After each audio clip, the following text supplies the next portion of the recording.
Hello, everyone. My name is Brian Sheng, CEO and co-founder of Aquaria. So I think I'm incredibly optimistic about the speed at which we are actually improving technologies of all kind, whether it's because of AI or this new focus on physical infrastructure for our society. I think we haven't moved anywhere as fast as we are moving now for societal progress. And I think something I'm a little bit less optimistic about is the fact that the world is getting a little bit more polarizing. Certainly, there's tons of people that are like us that are optimistic, but I think certainly that there are more buried emotions that are surfacing, and then that's causing more chaos, and thus the balance is getting disrupted.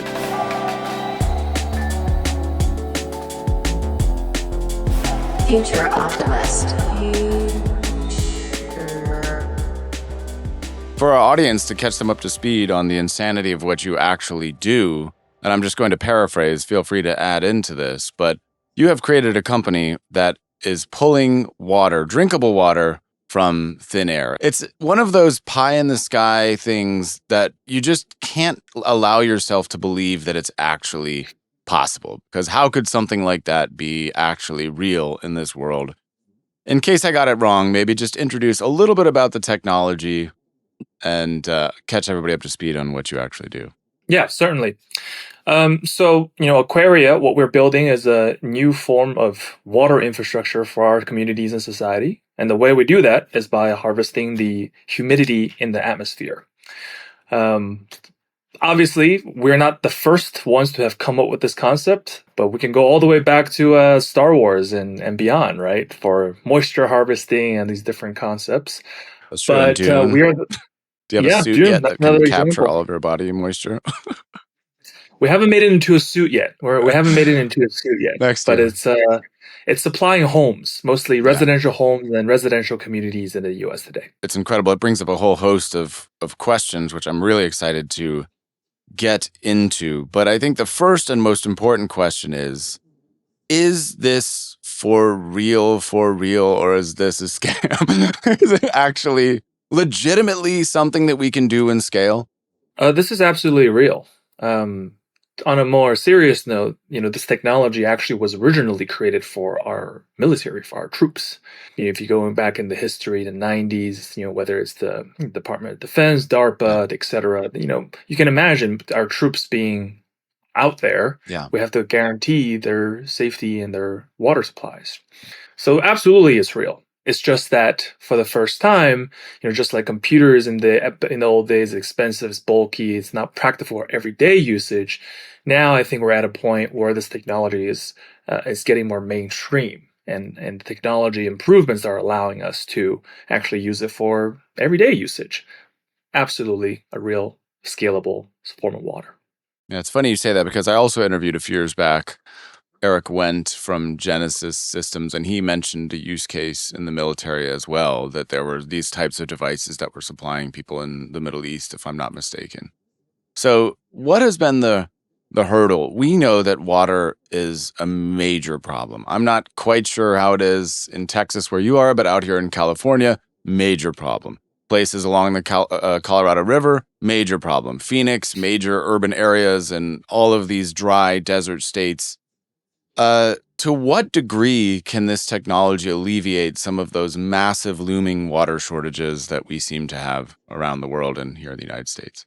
I think there's two questions there. The first question is, to what extent potentially can it do? And so the quick answer is that, there's 200 times more water in the atmosphere than what humans use in totality every year. And when I say totality, that's inclusive of manufacturing and agriculture and everything in between. So there's certainly enough water in the air for us to be able to do that. Now, the question is, of that potential, how much are we able to unlock through technology? And, that's really the grand mission of what we're building, is to unlock that water so that more and more and as many people can use it as possible. If you take it to its logical conclusion, is this a device that every home will have? I know you have several different units. What do you think the logical progression of this is going to be? Is it going to be a municipality thing? There's going to be giant centralized stores that are all coming from the air, or is it really an individual thing? Each unit is supplying its own water. Well, I think we already have actually an example that's not related to water, but Uh, answers the question that Rossi mm, just mentioned, which is, I mean, look at solar power and batteries. mm. Prior to that, we had coal plants, we had centralized power, and then, Bell Labs created this back in the 70s. So back then, it probably would have been the same question. To what extent, and take it to the logical conclusion, can this Yeah. little black square one day provide what power? And so I think that's the same answer for me for atmospheric water is that taken to the logical conclusion is that we should be one day able to supply entire cities and society with sustainable water made from the sky. And, who would have thought this little black square would have been able to do the same for power 30 years ago? So that's exactly my conclusion. It's fascinating because it brings to mind, we often wonder why these things haven't expanded more than they have, like solar power. Why is it not mandated that every house in a climate such as this, with 300 plus days of sun, or all of these, why don't they all have solar panels today? Why wouldn't every house all have its own water generation? Is it a political thing? I mean, I'd hate to think that it's just that simple. Policy can help make this a reality. Right? If you remember, solar really only kicked off after, in 2005, the ITC credits came in, and all of a sudden, 30% of your solar panels is off and subsidized by the government. So obviously, these policy help. But I would say, practically speaking, the largest barrier for air water adoption is the fact that, again, using the computer reference, it was made for the military, so it's extremely durable, it's extremely reliable, but it's expensive. So it's got to be affordable enough for everyday use. Like you mentioned, we have solar panels now. Like that's affordable. It's many reasons, many ways that it's affordable. But for air water, it hasn't been the case that it's affordable enough or small enough. Something that fits on a military transport vehicle is going to be different than your backyard, right? You don't have a So container lots ship. of things. Lots of things you have to do to make this work. Well, how self-sufficient can you be? Because again, if you hook up a solar panel to a device like yours, you're tinkering with the idea that you might be able to be relatively completely off the grid. Do you think that that is an increasing trend that we're going to see, that houses will be free of any electrical grid or any water grid, just self-standing units? Certainly the option to. Battery adoption is going up, generators adoption is going Yeah. up. As we have more artificial intelligence, it's just going to put more strain on our energy grids. Mm. That's sort of an inevitability that, power reliability is going to struggle as more and more power is needed. So certainly your ability to create and control your own power, I think that's a mega trend for sure.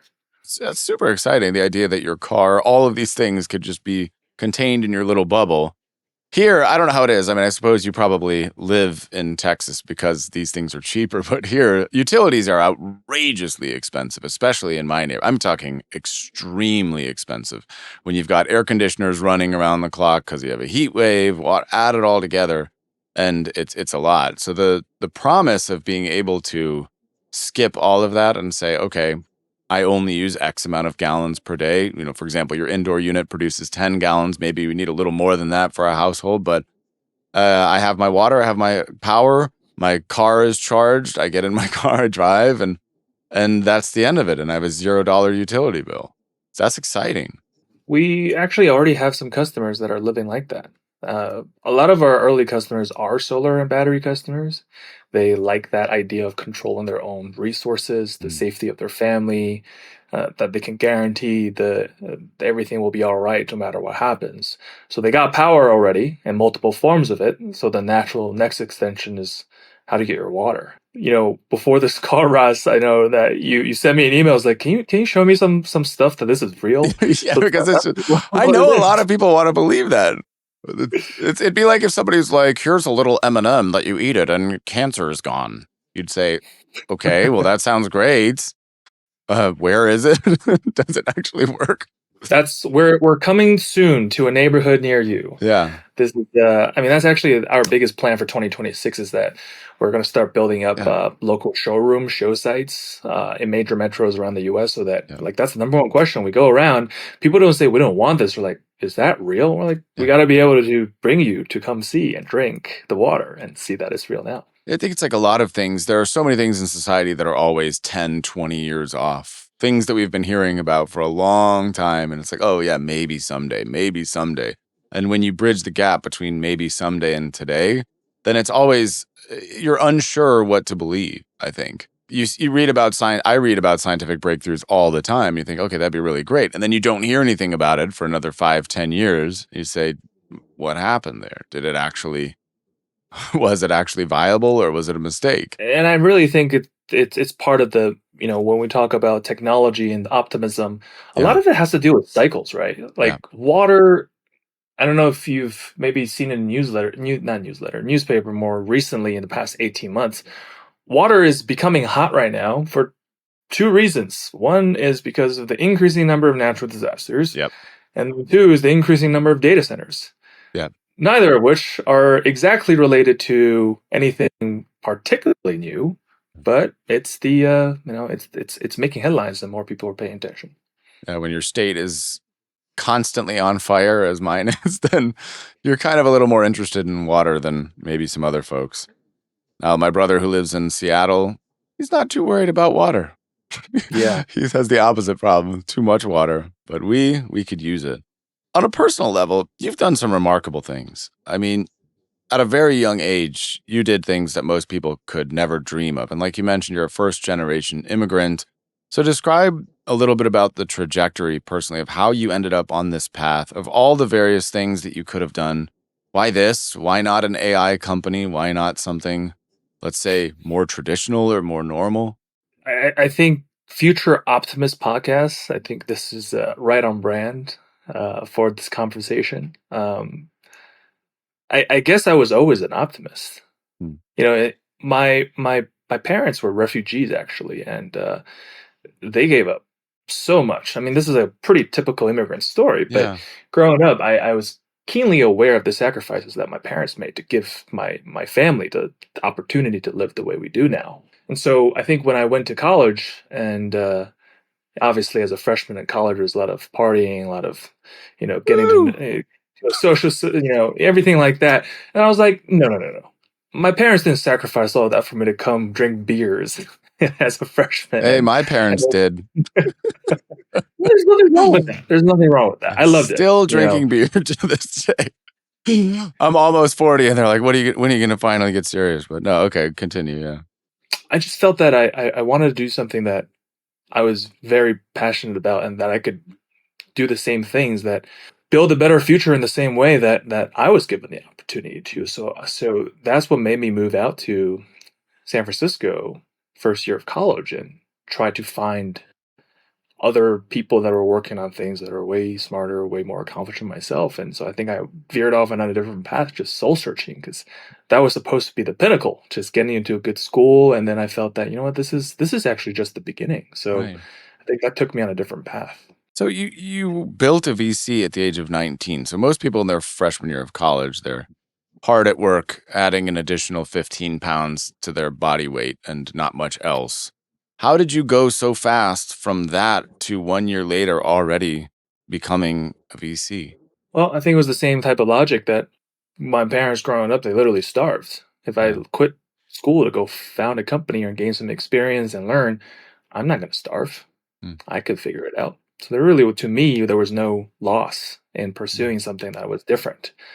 And at the time, there was a movie that came out, The Social Network. And so, being a kind of optimistic and delusional 18-year-old, I was like, yeah, every 18-year-old can create world changing companies. Of course. The rest is history, I guess. That's pretty amazing. But In hindsight, I was completely wrong, obviously, but like still. yeah. But you did achieve success there, and I read something about like $3 billion portfolio. I'm not quite sure what of the numbers I can trust or whatever. But at what point did you decide? Because ostensibly you could have again stuck with that path. You could have just pursued that and gone all in on the VC road. When and why did you decide to turn that corner and go into something as seemingly ridiculous as water from air? Was it something you read, something you saw, something you learned at school? What made you make that jump? So the company I founded, the VC firm, the VC studio, was called Yeah. Fresh. Fresh. we wanted to invest and help build the freshest new companies that were building a better future. That was literally the thesis of the company. And everything we kind of backed, supported were very far-fetched companies, from AI back in 2012, government Yeah, that's technology huge. back in 2012, climate infrastructure, and even we were also at one point known as the pioneers of medicinal cannabis. It was all very far-fetched I ideas that we missed thought that. could build Yeah. a better future. And then so I actually went back to school while running Fresh, and I ended up focusing on climate and water, and that was the fountain. That's actually the basis of my company. Is that I returned back to school having invested in a bunch of companies that I thought, climate, this is the area that I wanted to focus on. This is really meaningful, and I ended up doing my thesis dissertation on water. So all of these things are unfortunately trends, and I've noticed that ecotech as a trend seems to have subsided in the last few years. Even in the few years that I've done this podcast, there was a bit of a bubble of ecotech, and there was a lot of interest in green solutions. Now it's largely AI everywhere. The conversation globally seems to have shifted. And yet these problems are not more, they're not less relevant today than they were 5, 10, 20, 30 years ago. We've known this problem has been coming. Eco disasters are looming large and all of that. How do you feel about navigating the larger trends now that you're on the other side, where you're getting investments and you're trying to build a singular company? How do you convince people this is still relevant? You should invest here instead of just the next shiny thing that everybody's drawn to. Raj, earlier you had asked the question, how come, water and these water technologies, like when is it going to become real? How Yeah, come I've heard it for the longest time and nobody uses it? right. Well, I got to say, to your point about these larger trends, we never benefited from any of that. If you look at climate, sustainability, eco trends, less than 1% of that capital is invested in anything water related.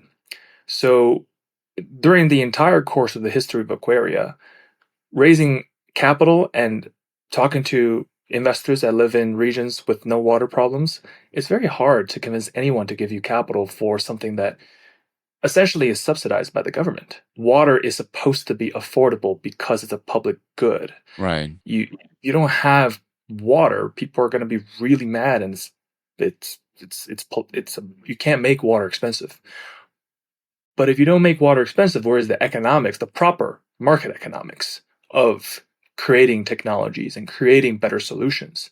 Actually, we are now doing better than ever, but we had to go through many, many years of hardship to get to this point.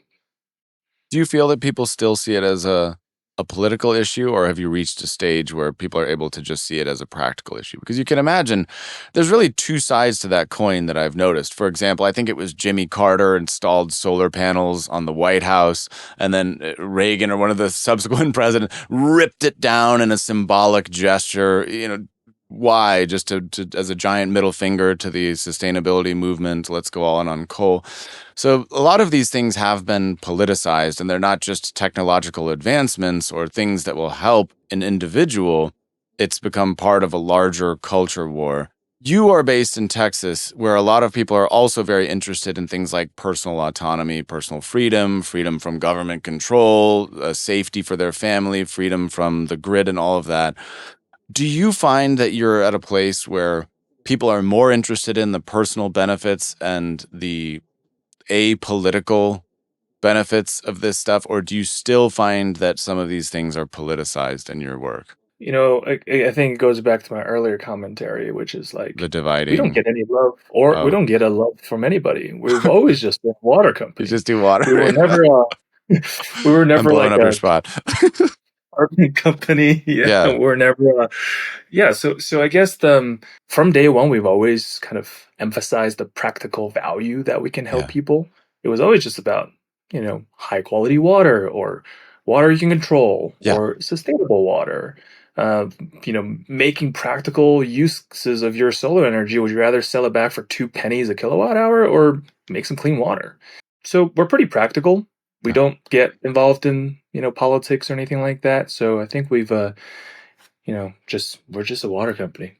It's good. May it always be thus. Because you began, your lesson optimism thing was about the cultural polarization and of course the rise of technology in that. I read a study very recently where they created a social network exclusively of bots. I don't know if you picked up on this one. Did you see Oh that no, article? what's that about? Yeah, so they created a social network as an experiment where all of the members were bots. So it was an entirely bot social network to run some experiments and to see what would happen, just like bacteria in a petri dish and see where it goes. And all of the same trends happened no matter what inputs they gave it or biases they analyzed. It always ended up polarizing. It always ended up developing some of the same trends that we see in our social media, where a few voices, the loudest, most aggressive, most disagreeable, rose to the top and started influencing the general population, started going further and further away from each other. And they weren't able to change it no matter what input values they gave, as long as it was an engagement based social media platform, basically definitively proving that these models directly cause that type of polarization that you're afraid of. Very interesting. I mean, I totally believe it. With our current understanding of, behavioral psychology and the specific ways that media can personalize and also feed you information, malicious actors have more capabilities than ever to do damage with very little resources. So yeah, that's why it makes it so that I'm a little bit less optimistic about that, Right. because you don't need much resources these days with technology to do damage. Oh, that's true. That's definitely true. There was a single hacker. Anyways, don't get too far. Did More 380,000. optimism. More Yeah, optimism. more More optimism. optimism. Yeah. Well, that's why you're here. But, all right. So are you always, have you considered yourself always interested in the future? Do you read a lot of science fiction? Do you always think about the future? Is that just a passion of yours in general? I am always thinking about the future. I think I should actually be more present sometimes, meditate a little bit more. But Interesting. but I think, yeah, my mind typically, I like to see the best out of people, the Yeah. best out of the possibilities. And honestly, again, with advance in our technology available to us, I don't really need to even read sci-fi anymore. I actually just need to read patent databases to see all the smart people around the world that are building all kinds of crazy new technologies. Like, this isn't a patent, this is actually real. Like, one of the technologies I studied when I was back in college was that concept of building desalination underneath the ocean versus Ooh, above the ocean, interesting. um, which just at a high level has to do with the fact that, underneath the ocean you can use the natural pressure of the ocean to do some of the, to take away the energy needed to reverse osmosis the seawater. That's just one of the benefits among others, but that's real now. They have a pilot site they just set up, I think, in the Netherlands, I believe, or somewhere, but Makes that's real sense. now. That's real as well. Yeah, like looking at things like that make me optimistic. But is that where you spend your time? Do you go straight to the source? Do you comb through patent databases or is it news that you follow? What's your diet of information? Yeah, I don't really read the news when it comes to technology. Maybe just a cursory pulse, but if you want to really see what are the most cutting edge technologies, and when I say technology, that's different from product, right? Because Of technology could just be course. some, new thing that someone came up with, but gives you lots of ideas on what, at least theoretically, people are trying to figure out and all the ways to do that. Um, and then there's a lot of also intersections with other technologies. Like, where's the intersection of, let's say, advancements in concentrated solar power, pointing a bunch of mirrors together. Yeah. That's another one of those things I think people will have a lot of skepticism around. Like, is that real? Is that a real form of energy? So then, like, let's say, how do you combine that with underneath the ocean desalination? Like, that's a cool concept. I'm just making that up, by the way, but like, Yeah. that is very interesting to me. So where do you go? Where do you go to immerse yourself in those types of ideas? Well, one, there's AI models out there nowadays where, as long as you have some inkling of an idea, you no longer have to play, uh, you know, uh, you could just be a personal, passionate researcher, or you're just Mm, curious. And in the past, you might go on Google, but now you can reference hundreds of thousands of patents in a database, and then AI talks back to you and give you very concrete ideas on whether your ideas are absolutely insane or Mm, somewhat reasonable.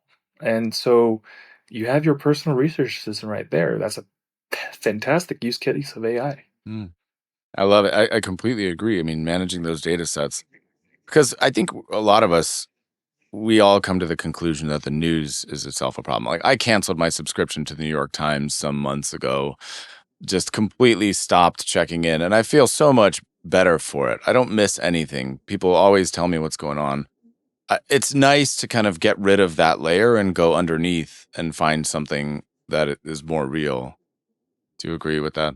Yeah, I mean, if you pull up, I, I travel a lot, and sometimes I pull up a news from an international outlet and a another international outlet, and then a domestic outlet, and all three are saying different things. They're like completely different things. But you should be aware of all of it, in my opinion, to Mm, form your own opinions. mm. Um, and yeah, so just compare your sources. Again, it goes back to the source. Reasoning by first principles. Get everything and then make your own opinion. That's my approach.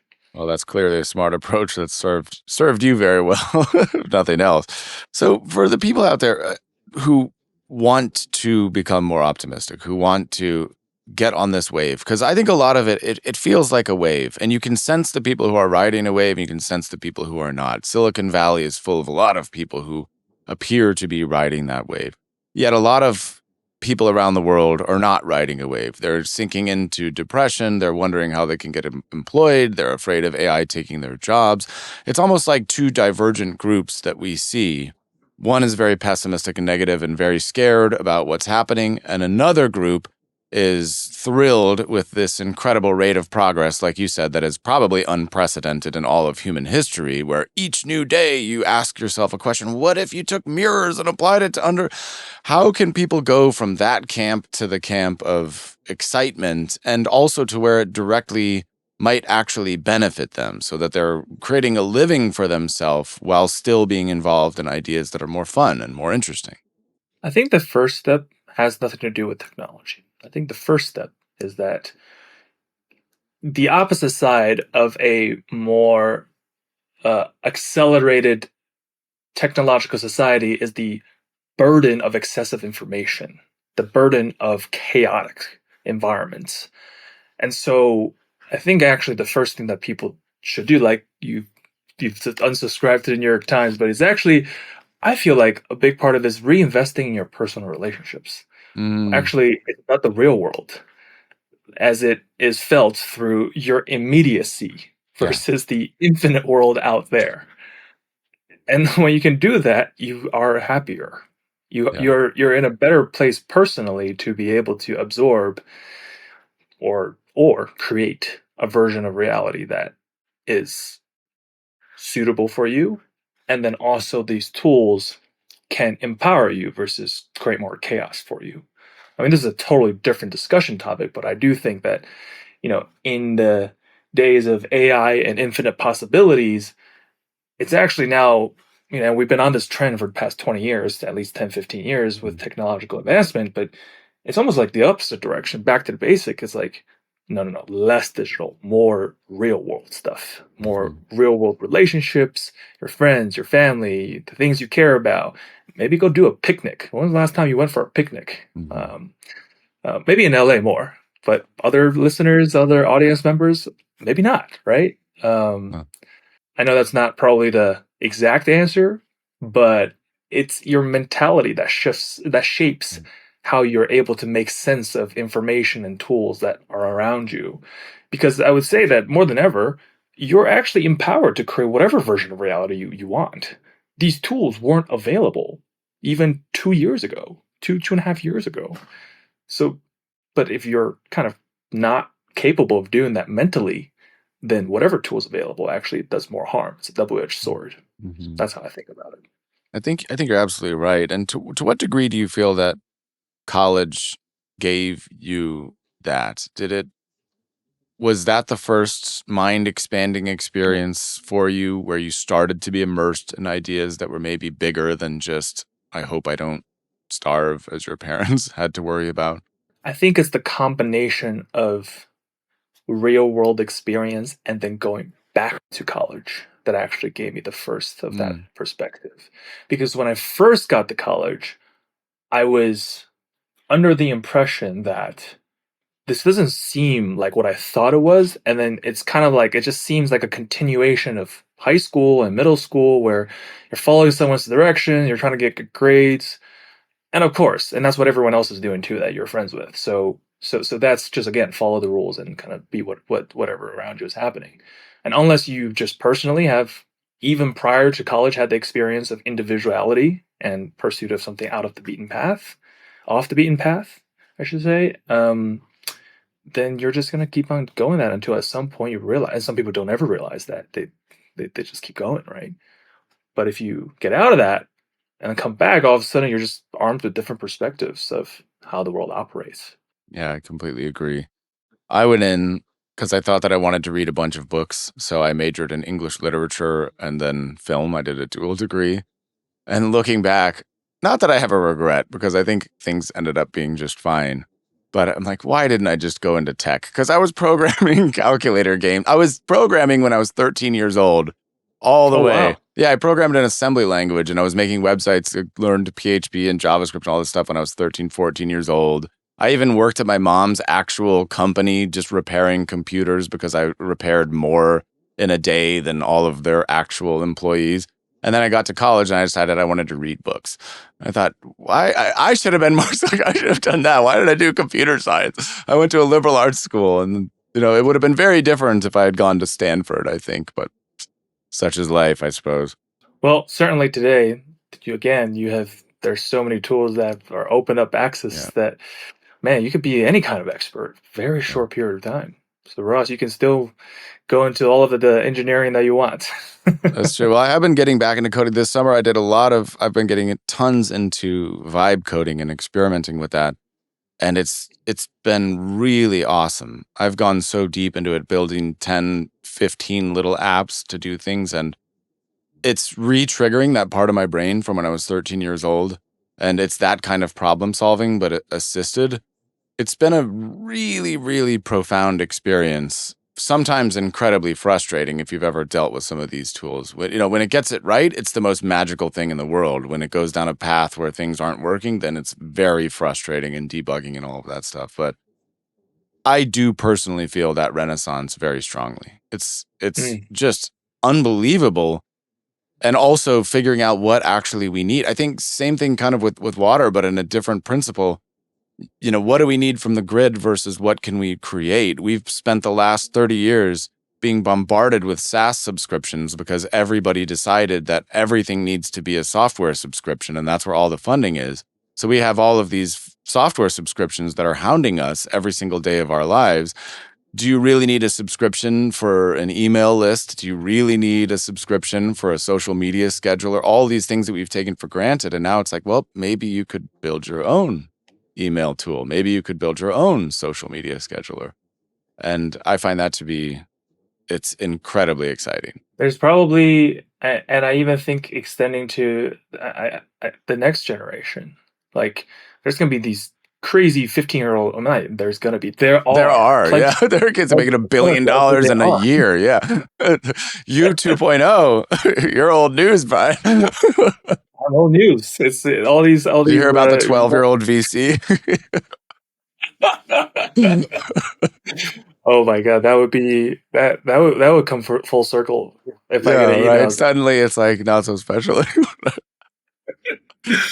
Yeah. Why not? Why not? You have YouTube kids that are going crazy with like 100 million views, and there's all these. Yeah, totally. I could totally see that. Yeah, Ross, you should get one of these kids on the show, or like the 15-year-old VC. And that's true. 13-year-old. That's gonna be. We're just gonna work our way down, and Gen Z is also yesterday's news. Gen Alpha, it's over. Gen Z is gonna have to come to terms with getting old. They're gonna have to deal with no longer being the challenger as these young tykes start coming up and saying like, oh my God, all these Gen Z memes are so antiquated. It's going to be a completely different thing. Literally before our show, just 10 minutes before, I had a really long email and I read through it, and it came from, I was like, I read through. I was like, okay, someone's looking for an internship, and then I kind of kept reading. I was like, and she wrote something like, yeah, like I just finished up my internship at the CDC, and then I looked at the reference that it was like 10th grade high school teacher. I was like, wait, what? So she's like a incoming freshman, Yeah. and she's had like tons of internship experience already, and was like the youngest intern at CDC or something like that. I was like, wow, Whoa. that's really impressive. Like, cool. Harvard, here she comes. That's awesome, man. So, with your company and the success that you've achieved, because by my metrics, it seems like you've gone farther down this path than at least anybody else, anybody that I'm aware of, both in the legitimacy of your customer base and the legitimacy of your marketing materials and in the funding and all the stuff you've achieved. It seems like you are much further on this particular path. What keeps you up at night? What are you excited about? What is the next thing for you for 2025, 2026 that has you motivated? Well, I think number one is this is really hard. So it's a multi-decade long mission I'm committing myself to build the future that I see in this type of water, in transitioning our society towards a new form of water that is an option. I think I am literally kept up awake by the fact that there's so many things I need to do to improve this so that more people can use air water. I don't think judging by the fact that we have raised a lot of money is a good sign, because it takes a lot of money to build physical infrastructure. Mm, To build this, it's not SaaS. We actually need to mm, move tons of physical hardware, materials, metals. It's a work in progress. mm, And I think certainly with each year, and we're on year 5, that we're building out more and more solutions, and that gets me excited. But certainly in the bigger scheme of getting toward that city scale, supply entire cities with sustainable water, we're still very early in the journey. So making sure that, today we're mostly supplying residential homes. Hopefully in 12 to 18 months, we're supplying entire communities. And then we just keep on doing that. Another community, until a point when someone asks you, oh, have you heard of this air water thing? If you say yes, that's already a first step. Right now, I bet you 99% of people will be like, no, I've never heard of it. yeah, I would say. Long road Yeah, ahead, but right. excited, optimistic about the Nice. journey. One last question. Are there any communities or areas where the humidity level is too low? What is the threshold for it to be able to work, or is it something that can work globally? Yeah, so to ensure the technology works efficiently, we need at least 25% humidity Mm, to function. Um, Obviously, as the technology gets evolved, we can expand beyond that. But um, 25%, I would say, is where we try to strike that spot. that's awesome. And I assume that somewhere behind you in that office, if you wanted to get a coffee right now, it's coming from water from the air. It is indeed, although not right here. I'm in my cubicle, but Yeah. if you can, oh, I guess I can't walk out of here right now. But yes, I drink water from the air for my home, my Yeah. office. Awesome. Exactly. That's incredible, Brian. Well, I really like your energy. I really love what you're doing. I very much appreciate you sitting down and talking with me. What you've done is nothing short of remarkable and on many fronts. And again, a lot of people come my way. A lot of people pitch me to be on this show.